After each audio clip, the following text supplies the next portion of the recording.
दार्शनिक सुकरात को भी आमंत्रित किया और वहाँ बड़ा भोज, और उस भोज के साथ साथ अनेक सैकड़ों व्यक्ति वहाँ आए और बड़ी नाच कूद खेल कूद सब एंजॉय कर रहे थे। एंजॉय करने के बाद जब भोजन का समय होने वाला था तो सबकी टेबल पर शराब की क्या कर रखी, एक एक गिलास रख दी। ये कुछ परंपराएं ऐसी हो गई देश में, पता नहीं शराब के बिना कुछ नहीं होता है, लेकिन शराब क्या है, खराब है जीवन के लिए भी और जन जन के लिए भी। जब व्यक्ति शराब पी लाता है उसको अपना तो भान रहता ही नहीं है, लेकिन अपने परिवार का और अपनों का किसी का भी भान नहीं रहता। यह एक ऐसी चीज है जो स्वयं पहले तो व्यक्ति उसको पीता है और फिर वह उसको पीने लग जाती है, व्यक्ति को पीने लग जाती है। तो कहते हैं सुकरात वहाँ बैठे हुए थे और जैसे ही शराब की प्याली आई और नीचे मिट्टी का आंगन था, उस गिलास को क्या किया, मिट्टी में डाल दिया। मिट्टी में डालने के बाद राजा देख रहा था वहाँ का शासक, तो उन्होंने सोचा पहला ग्रास है इसलिए सबसे पहले भारत भूमि को यानी अपनी मिट्टी को चढ़ा दिया। फिर दूसरी बार डाला, दूसरी भी डाली, तीसरी डाली, तीसरा गिलास में वो शराब डाली और तीसरी भी उन्होंने मिट्टी में डाल दी। आप देखिए राजा ने वहां आकर के पूछा, महाशय इस गिलास को आप बार बार क्यों गिरा रहे हैं? इतनी महंगी, आप तो इतने बड़े लोग हैं, अच्छी अच्छी महंगी शराब ला करके यहाँ रखी है, तो आप इसको मिट्टी में क्यों मिला रहे हैं? तो उसने सुकरात जी ने कितना सुंदर उत्तर दिया कि मैं मिट्टी को इसलिए पिला रहा हूँ कि अगर मैं पीऊंगा तो शराब मुझे पी लेगी, और यह मिट्टी की चीज है, मिट्टी में ही मिला। यह अगर कोई सच्चा मानव है, उसके जीवन में अगर व्यसन है, तो वह अपने जीवन को कभी ऊंचाई की ओर नहीं ले जा सकता है। आचार्य श्री तुलसी ने एक अनुव्रत का मिशन ऐसा दिया है जो न किसी जैन का है न किसी अजैन का है। वह एक ही संदेश देता है कि मानव के भीतर में मानवता जागृत। अगर मानवता नहीं है तो वह अपने मानव जीवन को क्या करेगा, बर्बाद कर देगा। आज हमारे कार्यकर्ताओं ने एक नशा मुक्ति का ऐसा अभियान हाथ में लिया है कि हमारी यह वृत्तियां सद्वृत्तियों में बदले, और जब तक ये नहीं बदलेगी तब तक हमारे समाज और परिवार का कभी भी कल्याण नहीं हो सकता है। आप जानते हैं, एक शराब पीने वाला व्यक्ति, एक गुटखा खाने वाला व्यक्ति, एक जर्दा खाने वाला व्यक्ति और एक बीड़ी सिगरेट पीने वाला व्यक्ति को रोज का नशा सताता है। आप मजदूरी करते हैं, कितनी मुश्किल से कितनी मेहनत करके पैसा कमाते हैं और उस पैसे को कहाँ डाल देते हैं, इस व्यसन में डाल देते हैं। बेचारा परिवार दुखी हो जाता है, बच्चे दुखी हो जाते हैं और इसके लिए समाज भी क्या होता है, दुखी हो जाता है।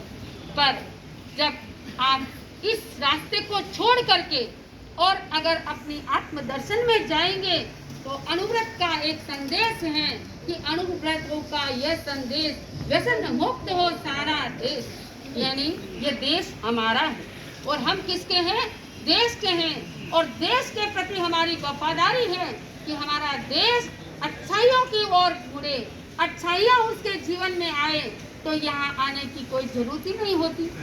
आप जानते हैं यहाँ आना क्यों हुआ, किस कारण से हुआ, यह आप सभी जानते हैं, मुझे बताने की कोई जरूरत नहीं है।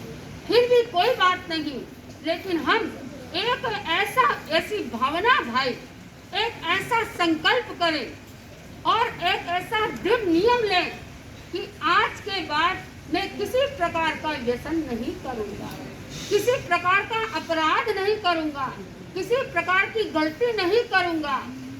आदमी क्या करता है, दुनिया को सुधारने के लिए तो बहुत गांव-गांव, शहर-शहर जाते हैं, लेकिन अपने को सुधारने के लिए उसके पास टाइम नहीं है, जब समय आता है तो वो उसकी वह वृत्तियां ऐसी हो जाती है, सोना देखा, चांदी देखा, हीरा देखा और कुछ भी देखा और उसका मन क्या होता है, ललचा जाता है।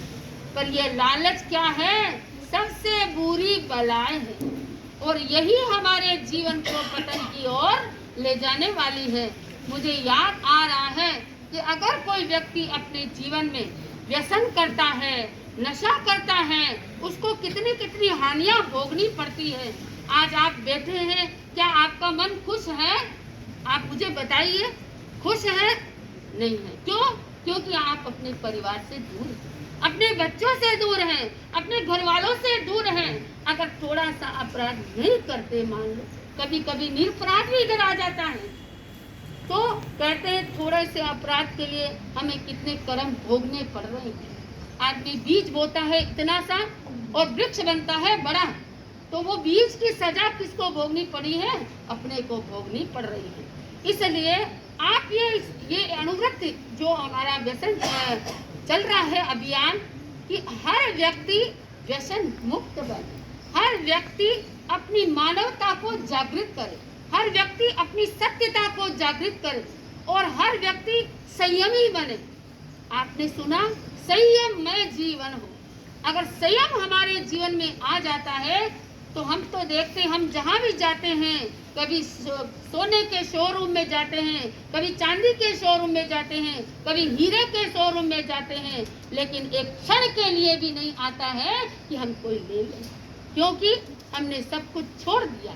और इतना त्यागमय जीवन और मन में इतना आनंद की अनुभूति होती है कि ये क्या है, ये पदार्थ है।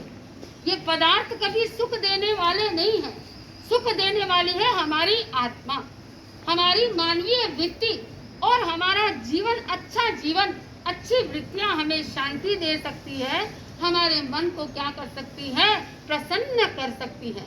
तो मुझे याद आ रहा है कि अगर व्यक्ति नहीं सोचता है तो विपदा को आमंत्रित देता है। विपदा कौन सी? परिवार से दूर रहना, सब चीजों से दूर रहना। आप जानते हैं कि बंधन सबको अच्छा नहीं लगता है। एक पक्षी भी एक पिंजरे में रहता है, वो सोचता है मैं स्वतंत्र हो जाऊं तो बहुत अच्छा है, लेकिन उसका भी कर्म है, वो कर्म ऐसा होता है जो पिंजरे में बंद हो जाता है। तो ये बंधन है हमारी, क्या है कि विपदाएं जो आ रही है वह हमारे स्वयं की वृत्तियों के कारण एक विपदा आ गई। दूसरी आती है कि ये जो व्यसन का जीवन है या अपराधमय जीवन है, वह क्या करता है, जीवन के रस को सुखा देता है। रस माने आनंद, प्रसन्नता, और हमारे भीतर की जो सुख है, भीतर का सुख है, वो छीन लेता है।